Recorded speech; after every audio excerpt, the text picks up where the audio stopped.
कानून व्यवस्था है, जिस कानून व्यवस्था में किस तरह से पुलिस कस्टडी के अंदर लोगों की, अपराधियों की हत्याएं की जा रही हैं, ऐसा तो पहले कभी हुआ नहीं। और ये विश्वास का न्योता है। आपका सोना कहीं से भी खरीदा गया हो, आपके पुराने सोने का सबसे अच्छा मोल जहां मिले, इस सफर पर हम और आप हर कदम साथ चलेंगे। ये तनिष्क का न्योता है,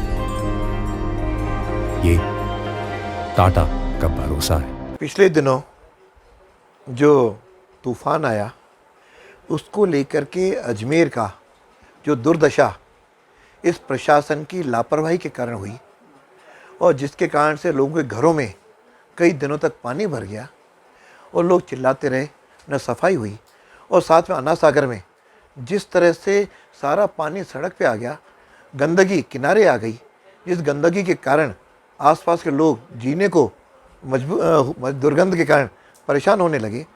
और साथ में कई बार चेताने के बाद बीसलपुर पूरे भरे होने के बावजूद जो अजमेर की जनता को पानी के लिए तरसना पड़ रहा है, जिसमें आज 72 से 96 घंटे हो रहा है, हर जगह पार्षद के नेतृत्व में प्रदर्शन धरने हो रहे हैं। इस दोनों मुद्दे राजस्थान की इस विधानसभा में मैं उठाऊंगा और वहाँ पे उठा करके सरकार से आग्रह करूंगा कि हमारी दो समस्याओं का आप समाधान करो। साथ में 6 मुद्दे और हम उठाने वाले हैं। जैसे पहला मुद्दा कानून व्यवस्था है, जिस कानून व्यवस्था में किस तरह से पुलिस कस्टडी के अंदर लोगों की, अपराधियों की हत्याएं की जा रही हैं, ऐसा तो पहले कभी हुआ नहीं। और ये पहली घटना नहीं, लगातार इनके राज्य में तीसरी घटना है इस प्रकार की हत्या हो रही हैं। एक बच्ची को अपहरण पिता के सामने ले जा रहे हैं, पिता उसको बचाने के लिए दौड़ रहा है, उसकी हत्या कर दी जाती है। यानी इस तरह की कानून व्यवस्था जो चरमराई हुई है, उसके जो गृह मंत्री, मुख्यमंत्री भी हैं, इसको हम विधानसभा में प्रभावी ढंग से हम करने वाले हैं। दूसरा, युवा विरोधी सरकार है, न तो बेरोजगारी भत्ता दिया, न नौकरियां दी, 3.25 लाख की घोषणा की, केवल 50,000 को नौकरियां दी।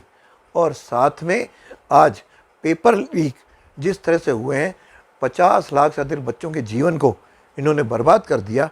व्यक्ति जो इंटेलिजेंट है वो घरों पे बैठने लग गए।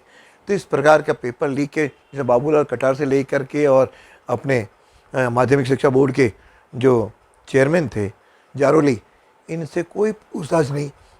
और एसओजी के नाम पर जो लीपापोती हो रही है, क्यों एसओजी तो मुख्यमंत्री जी के अंडर में, वो तार इसके ठेठ इनके मंत्रिमंडल के साथियों और अधिकारियों तक जा रहे हैं। और सीएम ने इनको क्लीन चिट दे दी, ना कोई अधिकारी लिप्त है, ना कोई नेता लिप्त है। इस तरह की हालत में इस मुद्दे को, और राजीव स्टडी सर्कल जिसके कारण ये पेपर लीक हुए, और इन्हीं के बड़े बड़े अधिकारियों ने इस प्रकार का पेपर की रचना की, उसके माहौल को भी हम मुद्दे को हम उठाएंगे।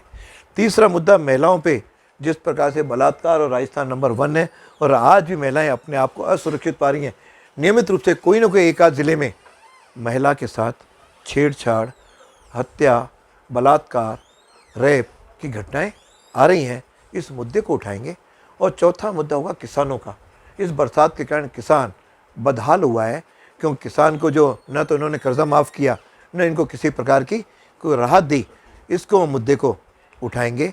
और साथ में बिजली का मुद्दा, जिसमें बिजली में इन्होंने 100 यूनिट फ्री के बड़े बड़े होर्डिंग पूरे प्रदेश भर में लगाएं, लेकिन जब बिजली के बिल आए तो पहले की तुलना में दुगुने और तिगुने बिल आए।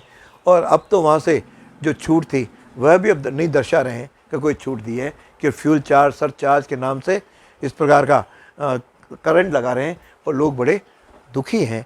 इस प्रकार के इन सारे मुद्दों को लेकर के विधानसभा के अंदर जनता की मांगों को, जनता की बातों को, जनता की परेशानियों को हम उजागर करने वाले हैं। और साथ में अजमेर की समस्याओं को उठाएंगे।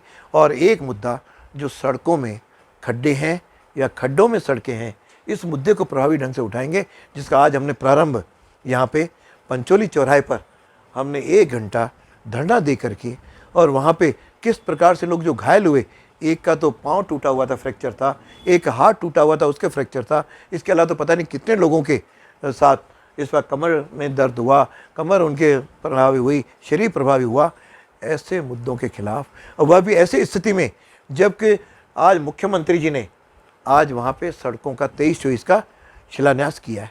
मुख्यमंत्री जी को मैं आह्वान करता हूँ, अपील करता हूँ और चुनौती देता हूँ कि 22-23 की सड़कों का तो अभी पता ही नहीं है। वो सड़कें कई जगह नहीं बनी और सड़कों के बदहाल हैं जो कि उनके राशि स्वीकृत हैं, वर्कआउट दिए हुए हैं।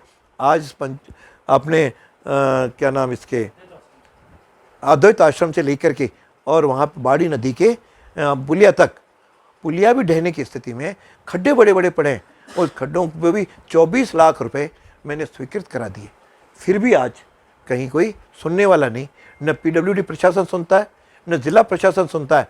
यह केवल हमारे मुख्यमंत्री के जो सलाहकार, जो पर्यटन निगम के जो अध्यक्ष बने फिरते हैं, उनकी चाकरी में ही अपनी पूरी ताकत लगा रहा है। जनप्रतिनिधियों की सुनवाई नहीं हो रही है। इसके खिलाफ भी आवाज़ को हम बुलंद करेंगे और नहीं हुआ तो जगह जगह धरने प्रदर्शन करके या तो इनसे काम करवाएंगे या इनको कुर्सी पर नहीं बैठने देंगे।